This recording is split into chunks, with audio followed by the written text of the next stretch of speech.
perspectiva anarcosindicalista.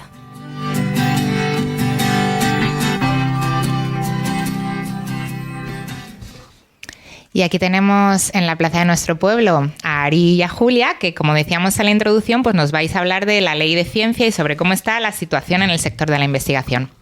Sí, efectivamente, vamos a empezar poniendo un poco en contexto brevemente la situación laboral de las universidades y las OPIs, que son los organismos públicos de investigación. Actualmente existen dos vías principales de opción de carrera profesional dentro de la universidad o estos organismos públicos.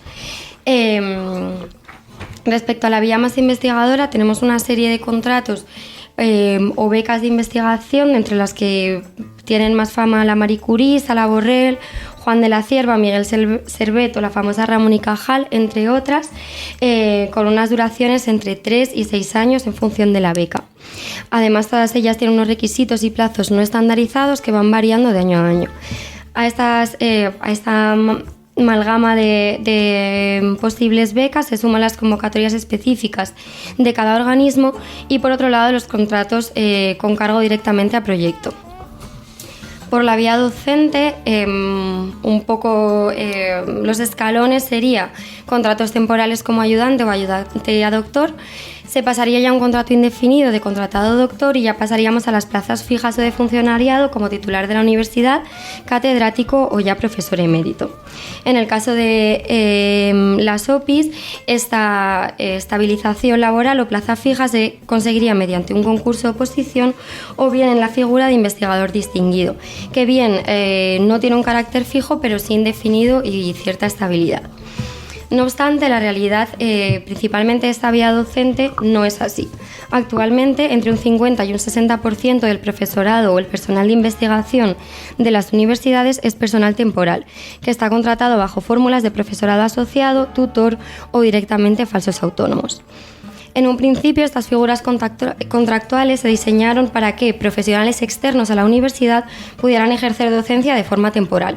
Es decir, se invita a expertas en una determinada materia para dar un temario muy concreto en un momento específico.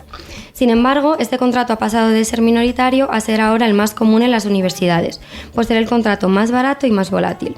Para que nos hagamos una idea, estas fórmulas de contratación permiten que, por prácticamente el mismo trabajo, 18 créditos versus los 24 que da el personal fijo, se cobre hasta 4 veces menos que el profesor titular. Además, al no ser una plaza fija, el despido es mucho más fácil y barato. Esto hace que las jubilaciones que se han ido dando en los departamentos no se cubran con nuevas plazas fijas, sino que la mayoría de veces se parcheen con investigadoras o profesoras precarias que, como decimos, tienen mucha menos estabilidad laboral.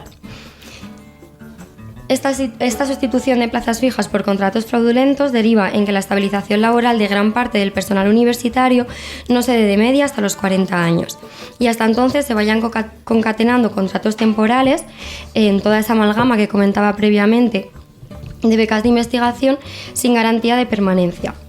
Además, estas convocatorias son muy competitivas, muy escasas y una trayectoria que ni siquiera el personal interno de las universidades tenemos claro cómo funcionan. Y entre estos periodos de contratación normalmente se van dando periodos de desempleo, bajo un poco el chantaje de que tu investigación o tu puesto de trabajo se va a echar a perder si no lo haces de manera gratuita y no mantienes ese proyecto o esa línea de investigación. Además, más allá del personal docente, también se han ido externalizando diferentes servicios, esenciales para el desarrollo de las labores docentes o investigadoras, que ahora están en manos privadas, aumentando la precariedad en el personal, como son servicios de limpieza, cafeterías o deportes. Y finalmente, todos estos planes de estabilización no incluyen y dejan fuera al personal técnico y de gestión, fundamental para la labor de investigación. ¿Y dónde nos encontramos nosotras, las mujeres investigadoras, en este escenario? Datos de la Unidad de Mujeres y Ciencia demuestran que, a pesar del incremento de las mujeres en este área, no todas continúan su carrera investigadora, y cuando lo hacen se estabilizan mucho más tarde que sus compañeros.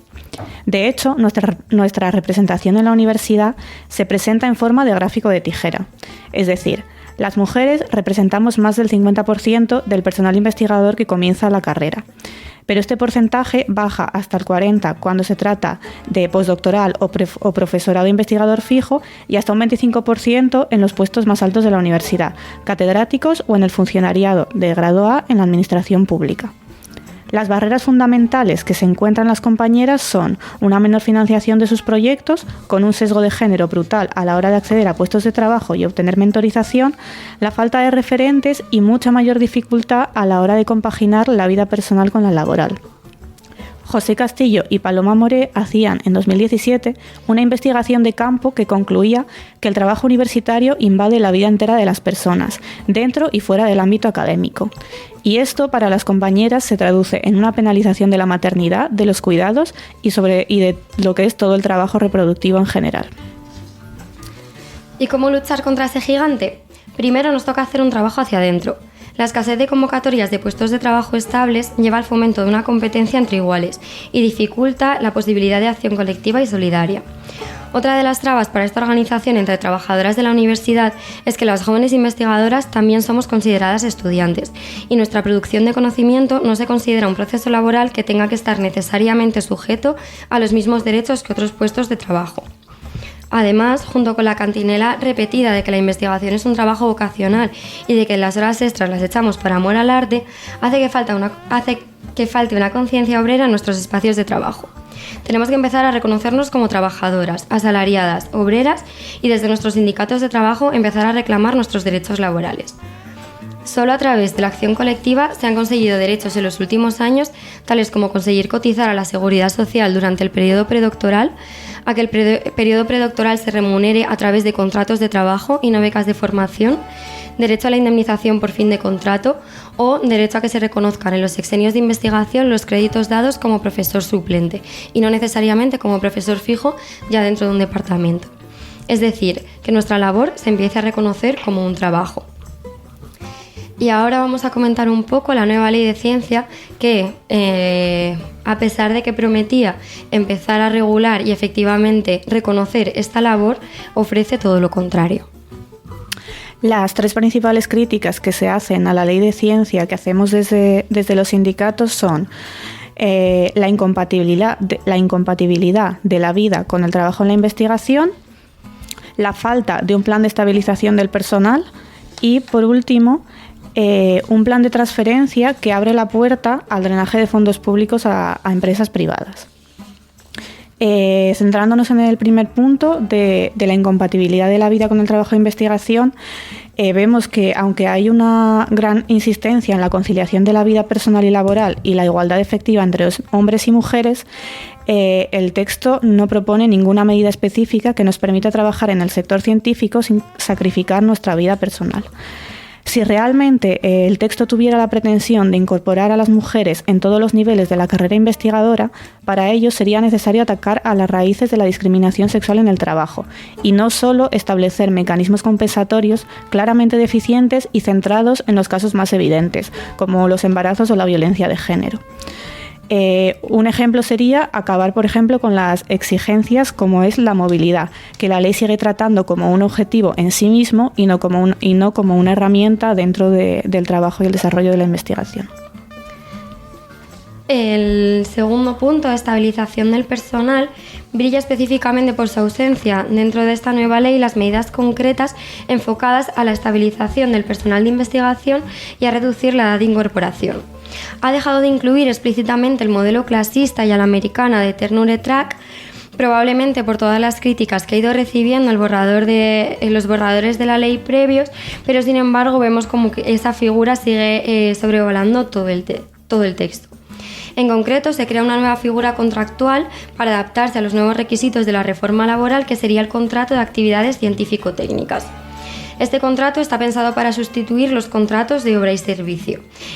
Ahora será un contrato indefinido, sin una base mínima salarial y con fuentes de financiación temporal, por ejemplo, los contratos con cargo a proyecto. La finalización de los recursos de ese proyecto será motivo objetivo para la extinción del contrato. Este modelo, además, deja fuera todo el personal de investigación, como técnicos y personal de gestión, priorizando solo el personal específicamente investigador.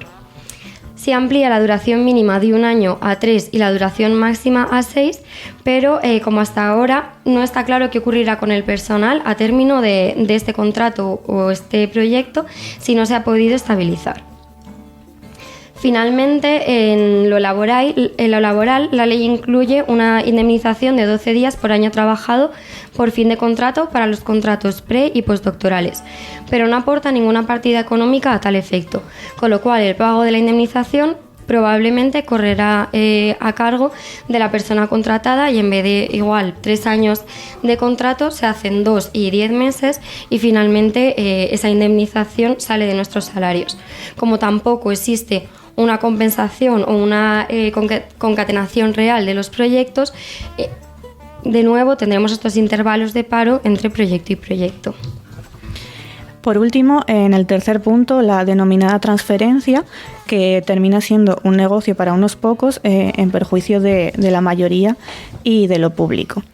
Siguiendo la estela de lo propuesto en los borradores previos, el nuevo texto consolida la transferencia de conocimiento como un mecanismo de drenaje de fondos públicos al capital privado, dándole la misma importancia a la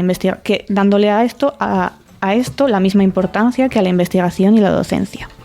Bajo la expresión aparentemente aséptica de transferencia de conocimiento, se enmascaran actividades de mercantilización del conocimiento mediante la creación y o participación de empresas de carácter privado por parte de cierto personal privilegiado. Así, se pretende incorporar el conocimiento a una cadena de valor para que se genere un retorno económico en forma de beneficios privados.